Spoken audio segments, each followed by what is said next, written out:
Most players think they know how Doom Eternal in 2016 combat actually works. Always move, manage your resources, kill the big demons. But they're wrong. There are hidden elements like trigger enemies, last heavy standing, the token system, and brink of death mechanic, and another that game director Hugo Martin regrets adding, which you'll see when we revisit my combat interview with him. Today, you'll learn how these impact you, even if you never knew it.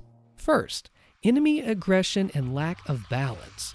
This is the token system, created in Doom 2016 across all skill levels, but made into an element of pain on Nightmare. Essentially, enemies have light and heavy style tokens that give them the right to attack. They can trade off to other enemies closer to the player or back off when they don't have a shot. This can let them use standard light attacks, fewer tokens, or heavy ones, more tokens. As the difficulty increases, finally maxing out in Nightmare, the amount of enemy attacks or aggression, the tokens, increases. And not just the amount of tokens on the battlefield at any given time, but how many can be used or redeemed at once.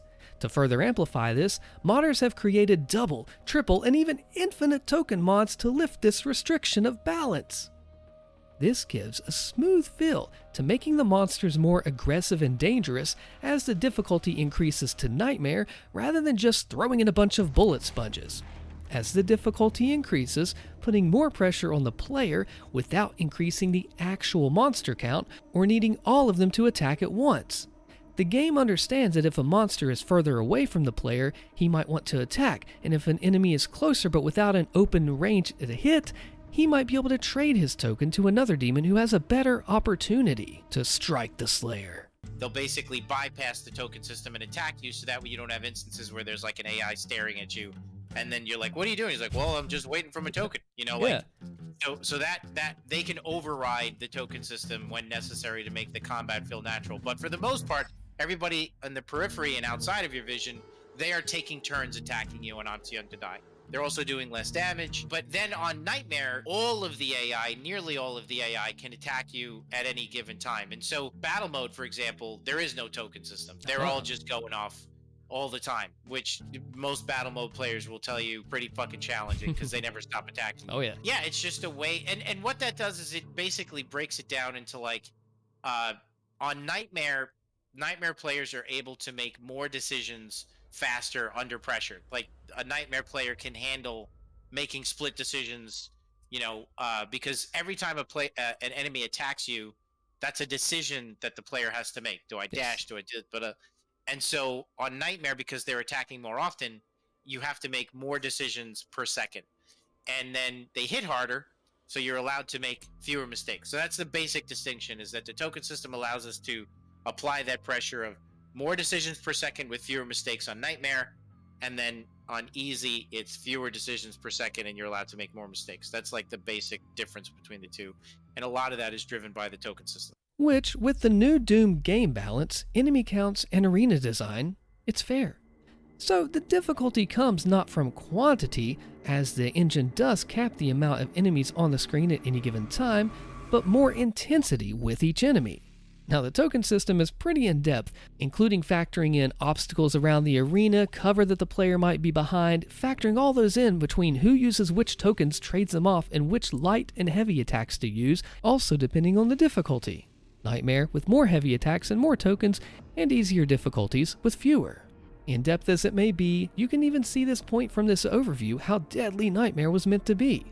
Now Doom 2016's combat loop caught criticism for balance. As you worked up the ranks to Nightmare, you would find that fodder, or the lower class enemies, were more of a threat than the heavy and super heavy classes at times. Eternal had a fix for this that I'll reveal here in a moment. Due to the quantity and the sheer power of a lowly imp, 45 damage for a fireball, 75 with a charged fireball shot, which was insanely hard to dodge. Again, we'll talk accuracy deep dive here in a moment. The true nightmare of Nightmare was the balance of the enemies. Common ones, the very first enemy you meet no less, being among the most threatening, yet easily dispatched. High damage, low health, a glass cannon enemy type, yet an army of them. And it wasn't just imps, it's the shield soldier enemies too. The regular soldiers, it's all of them. Even a regular zombie smack was filled with rage, brutal, and without mercy. So, the criticisms began to stack. But it all gets topped off with something to tip the balance in the favor of the demons. Yet, how did players dominate this difficulty despite all of the troubles that weighed them down? Now, and this one is important to remember for the next game, enemy aim increased on higher difficulties.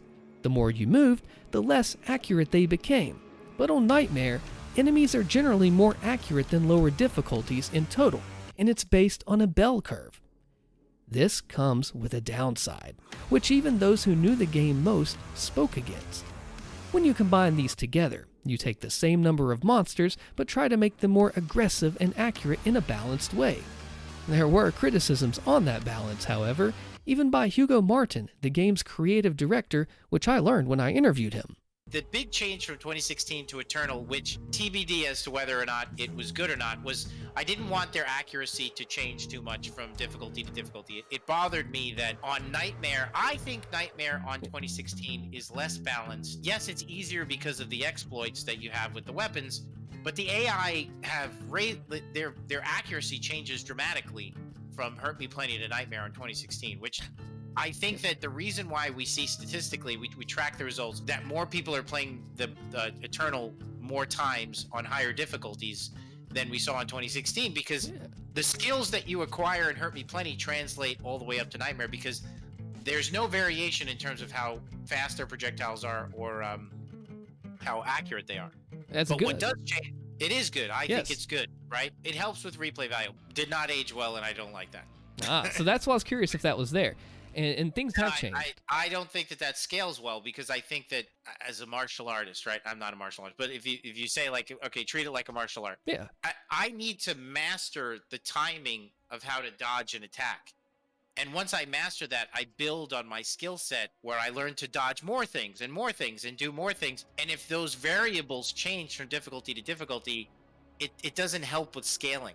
It also becomes extremely hard to balance that. Like the more variation there is in the way the AI behave from difficulty to difficulty, I can guarantee you it will get out of hand in Nightmare. And that's why Nightmare in Eternal feels so good, because we were able to balance Nightmare better. I didn't like how Nightmare was balanced in 2016. I mean, this is all hindsight 2020. Well, yeah, There's lots of stuff about Eternal that I don't like anymore. It goes without saying that, like, you have an opportunity to get some distance from the game.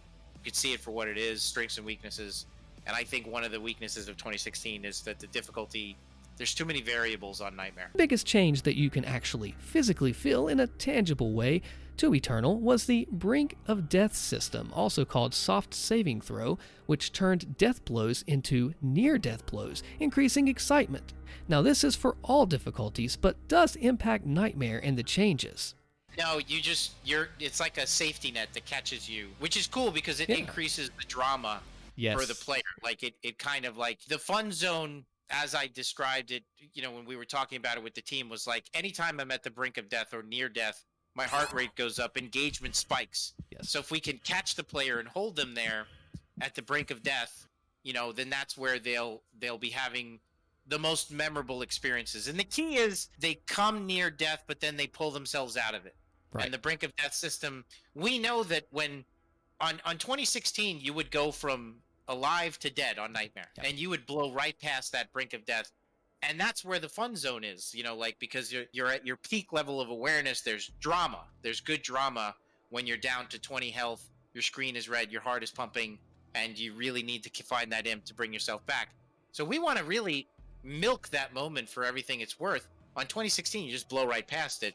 On Eternal, we have some things under the hood that are like giving you a little bit of help. Now, to all the Nightmare players out there, it ain't that much help, but it's some, and it does make for some interesting dramatic mode. There's more drama in Eternal as a result. Yeah, and you have a little bit of different, it scales because, fodder won't necessarily kill, they'll do a little bit less damage, and I'm sure most players out here, I'm curious if you ever have, you're in that brink of death, and when we finish the fight, you realize, it just sense of excitement overwhelms you. It's really cool. Well, you're satisfied. You're just like, God damn, now it's crazy. Perfect. Just engagement. That's all about engagement. I think for people who hang around with Eternal and learn its systems, and battle mode is meant to just, again, it's just hyper amounts of heart racing drama that leads to a sense of accomplishment. Absolutely. Because Oh it's yeah. kind of like, imagine if when you get to the top of Mount Everest, it's like, oh my God, I almost died, and then there was that time I almost fell off the cliff, and then I almost froze to death, and there's this all this drama and these highs and lows of getting there, and then that sense of satisfaction of being at the top of the mountain and just being like, holy shit, that was crazy. That's what You we remember want it. the arena fights to be like in Eternal, like, highs and lows and moments, and oh my God, and I chainsaw that guy and almost died and thing, and like I hit that weak point at the last minute, take out the guy, and like it, and we kind of like crafted the encounter. It's a good question. Nobody really asked me about the brink of death stuff, but it's a cool feature in the game. Enemy AI does not change, however, as it was rumored. Consistency is valuable in game design, as seen by the enemy aim difficulty change that we recently looked into. Nightmare is like playing on a knife edge, exciting but dangerous, with your room for error ever dwindling as you increase in skill level. Knowing is half the battle, execution is the other. The brink of death and all the game mechanics work together for an intense, hidden combat loop under the hood, below the typical loop and it all works together to keep you on the edge of your seat in excitement. Regardless of what skill level you play on, you can be sure that you will have a blast, ripping and tearing until it is done, and understanding how it works will make you all the better player. Now, I broke down each type of player from beginner to pro, analyzing what makes them strong and where they need to improve, even if they don't know where to look. Don't miss that video. Click on your screen here to check it out. Thanks for watching.